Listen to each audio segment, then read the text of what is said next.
It's not just a compromise of my privacy, I feel like it's a compromise of my personal safety. Nearly 2 years ago, Bethany Williams woke up to the news that her personal records may have been exposed on the dark web. She was a client of the health insurer AHM, which is owned by Medibank. My first reaction was absolute horror because I don't know what can be done with my data. I don't know who's going to use it. I don't know what it can be used for. Medibank, in my view, was the single most devastating cyber attack that we have experienced as a nation. We all went through it, literally millions of people having personal data about themselves, about their family members taken from them and cruelly placed online for others to see. The hacker, who has since been revealed as the notorious Russian criminal Alexander Ermakov, demanded $10 million in ransom. Medibank refused to pay, so he dropped the details of millions of clients into two lists, the nice list and the naughty list. So the naughty list is designed and would have been designed to exert pressure on Medibank. It was sensitive health data, and we know even by Medibank's submissions that some of the data taken was the procedure codes, so people could match those up, and some very, very sensitive information about procedures undertaken.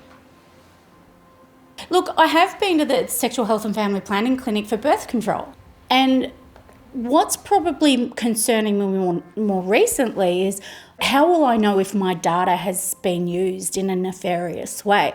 How do I know if somebody's using it now, or if I don't know if they're going to use it in the future? This is a very serious data breach, and when we have undertaken our investigations, we have alleged that there are serious deficiencies.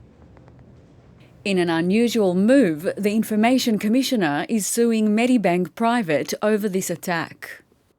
We'd certainly like to ensure that we have a strong enforcement posture and that we are pursuing serious, systemic, pervasive or particularly egregious conduct when we find it. Why hasn't your office done this more often? The Act sets quite a high threshold for doing so.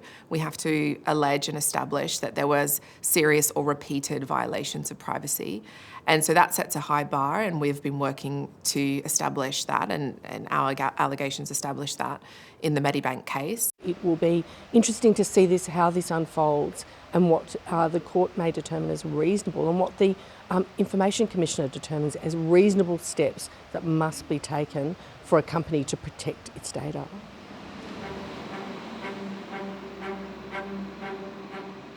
Medibank may be subject to a financial penalty worth millions of dollars as a result of the Information Commissioner's case in the federal court. A class action involving the 9.7 million affected customers is also underway, seeking compensation. Medibank declined our request for an interview, but said in a statement that it will defend the proceedings as well as the allegations in the class action. I want Australia to be the most cyber secure country in the world by 2030. And I believe that's possible. But we need a reset and we need a pathway to get there. Rachel Falk is one of the 3 experts appointed by Claire O'Neill to advise on the government's cybersecurity strategy. Without a doubt, organisations will be made more accountable. But my message is quite simple too. Organisations shouldn't be waiting for changes in law. This is a now problem, this is a today problem. The Privacy Commissioner says that changes to the Privacy Act are underway to better manage the increasing cybersecurity threat.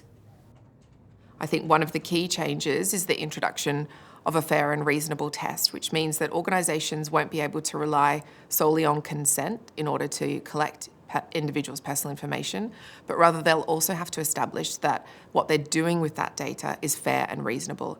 And what we hope that will achieve is to reduce the amount of personal information that's being collected. The Medicare hack was one of a string of data compromises that included Optus and financial services company Latitude. The consequences really are more than financial.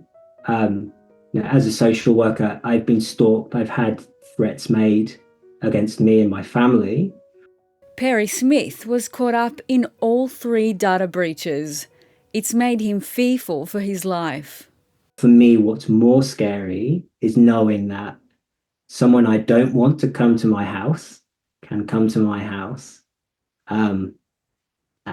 whenever they want. All they need to do is log online. It's really not hard to get that information.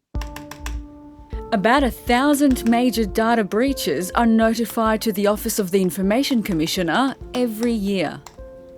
It's just unsettling. And there's also a feeling of helplessness as well, because these places are big, multi-billion-dollar companies, and there's no face. You can't, there's no accountability. I really sympathise with the victims of the Medibank data breach. It was a horrible event to have gone through. And I absolutely agree that whereas privacy might be an individual right, the responsibility is on the organisation collecting and holding the data to ensure that they are accountable. They can't just wash their hands of it and say, we've sent out our emails, we told you what to do, so now you're on your own. Because that's how I feel like they've treated us, that we're on our own now. And we're not on our own. We've had our data hacked and they're responsible. They'll never lose that responsibility.